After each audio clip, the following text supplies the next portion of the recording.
Hello po, kamusta po kayo? Sana po nasa maayos po kayong kalagayan. Si Kamanong po, ang inyong lingkod ay nagbabalik po at tayo po ay magsama-sama magkomentuhan dito po sa Tambayang Makabayan.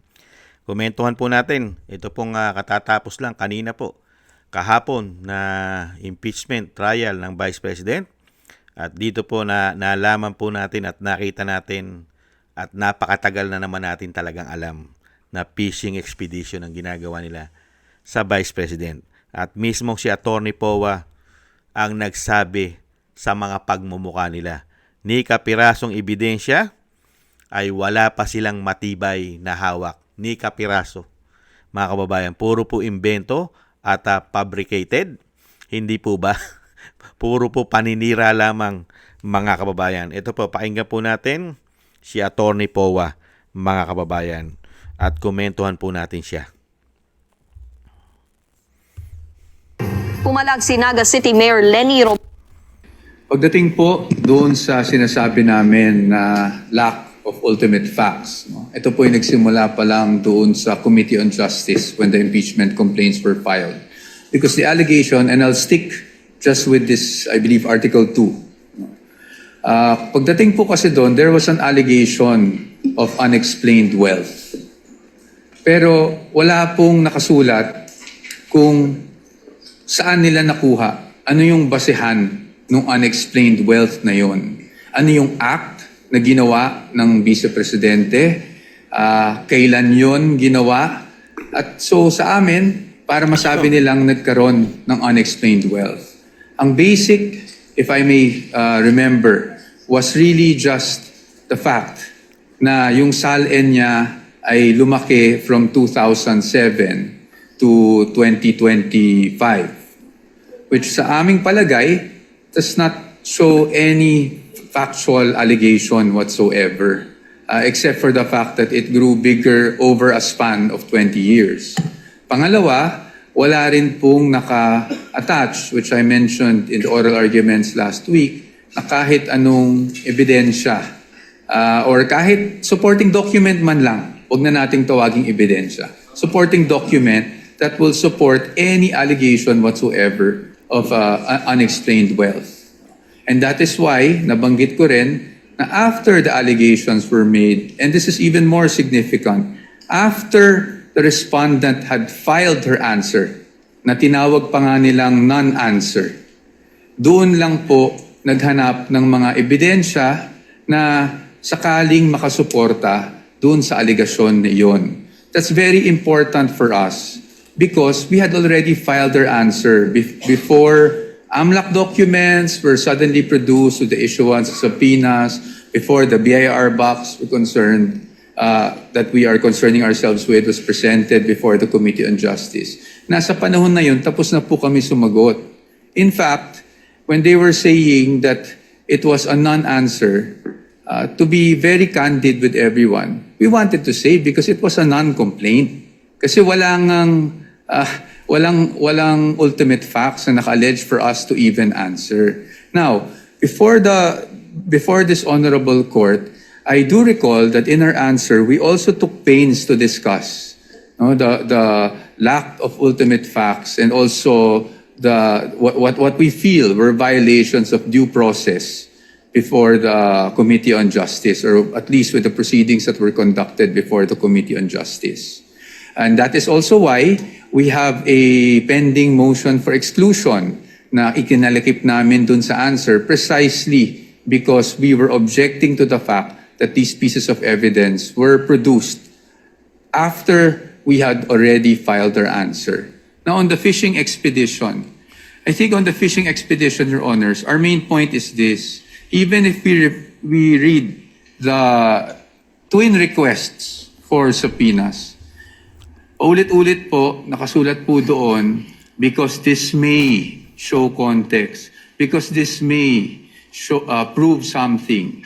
At para sa atin, this only shows, and at least, again, on the part of the defense, this is somewhat already an admission na hindi pa nga nila alam kung ano mismo doon sa mga hinihingi nila ang pwedeng sumuporta sa mga aligasyon na unexplained wealth. Tama. And that's why, if you read the entire request, it uses the word may several times, and it even says in one paragraph, I think it's 3.24, but I might be mistaken, that at least with the request for, with their memorandum, rather, in their memorandum, nakasulat po doon that this does not assume wrongdoing, but they want those documents nonetheless to see if something there will actually help support their allegations. That is why we are calling it a fishing expedition.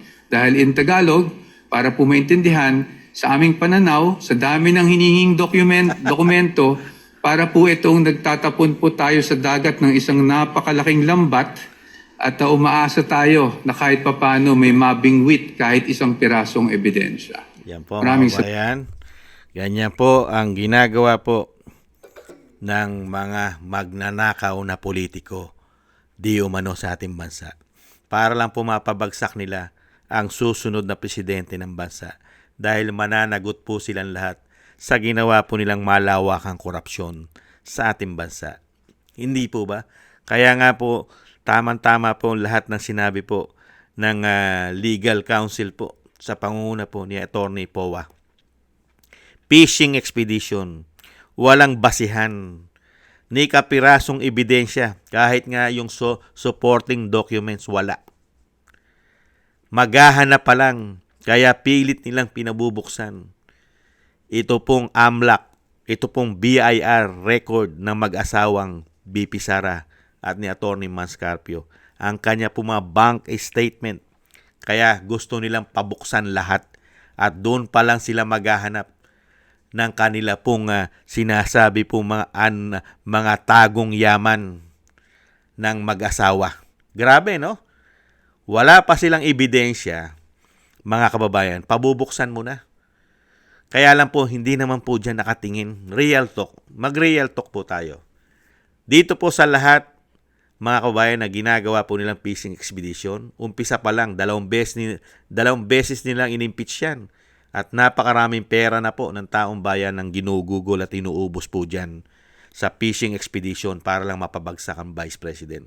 Hindi po ba yung mga pinagagawa ng mga invento, puro invento, mga fabricated, hindi po ba mga propaganda, isang damukal po ang ginagawa nila, fishing expedition na yan. At kung ano-ano po mga ginagawa pa nilang kawalangian, katarantaduhan at nabubulgar pa ang kanilang mga troll farm sa social media. Isang damukal para po siraan lang ang Vice President. Pero ang tanong, kahit po ano ang gawin nilang pagpapabagsak at paninira at mga fabricated, gawa-gawang mga itong issue na ito, hindi pa rin po nila napapabagsak. Lalo-lalo po ang tiwala ng taong bayan. Nananatili pa rin po ang Vice President na mas pinagkakatiwalaan ng majority ng mga Pilipino kasama pa ang mga bayani nating OFW. Samantalang yung kanila pong ginodiyos na Pangulo, pinoprotektahan, wala na pong tiwala ang majority ng Pilipino. Negative na po. Kaya nga po yung logic po kasi rito. Kahit po wala silang matibay na ebidensya, ni kapiraso wala. Lalong-lalo po sa sinasabing tagong yaman o korupsyon na ginawa ang Vice President. Hindi naman po yan ang layunin nila. Ang layunin po ng mga congressman na nagpapabagsak at mga senador na gusto pong ma-impeach ang ating Vice President, hindi naman po tumitingin na yan sa ebidensya. Kahit po walang ebidensya, ito pong nagpapabagsak sa Vice President, hindi na po yan ang layunin nila. Wala na po sa ebidensya labanan ngayon. Political na po. Komento ko po. Buo na po ang kanilang isip at puso. Hindi na po dadaanin niya sa ebidensya. Mga kababayan, saan? Dire-diretso na po sa impeachment yan. Dahil ang mga taong magnanakaw, ang mga sakim sa kapangyarihan, hindi na po gumagamit ng ebidensya at legal yan. Yan po ay gagamit lahat po yan ng mga shortcut at bendalo at pati ang pera ng taong bayan ay gagamitin sa pangsariling interest nila, di umano. Hindi po ba? Kahit po tayo alam na natin ang galawan nila at mismo nakikita natin, pati po ang kanilang pinipresenta ng mga testigo, ebidensya na wala namang pinipresenta, hindi na po yan papatulan, mga kababayan, ng mga majority dahil ilan na po ngayon ang senador na gustong-gusto rin pong ma-impeach yan. Di po ba? 13 na po yata yan. At 3 na lang po yata ang hinahanap niyan. Hindi po ba? Kaya nga pinatagal po nila ang impeachment. Kasi kailangan makuha nila ang majority ng boto ng Vice President. Hindi naman po ang kaligtasan sa impeachment ang hangad nila. Hindi po ba? Dahil alam naman po nila sa mga sarili nila na sila po ang mga magnanakaw, hindi ang Vice President. Kaya nga tayo mga kababayan, tayo po'y nagdarasal at talagang hinihiling po natin sa may kapal na hindi po magtagumpay ang mga taong ito. At sana po ipagkaloob muli ang isa pong agila na manggagaling po sa Mindanao para po ang mga masasamang politiko na mga ito ay mapanagot naman po at maibalik po ang mga ninakaw po nila sa taong bayan. At makulong po. Napaka-importante po. Dahil wala naman pong bitay sa ating bansa eh. Hindi po ba? Yan po mga kababayan, ang totoo at 100% na tama ang sinasabi po ng legal counsel po o ito pong si Attorney Powa, mga kababayan. 100% tama. Wala pong ginawa ang Vice President na anomalya at korupsyon. Fishing expedition lang po ang ginagawa nitong mga taong magnanakaw sa ating bansa. Di umano. Thank you po mga kababayan. Sana gusto po natin tambayang makabayan sa YouTube at TikTok at ganoon din po sa ating mga subscribers. Sa inyo pong mga nagko-comment, like, share, and subscribe at patuloy po nagsusubscribe. Shoutout po sa inyong lahat.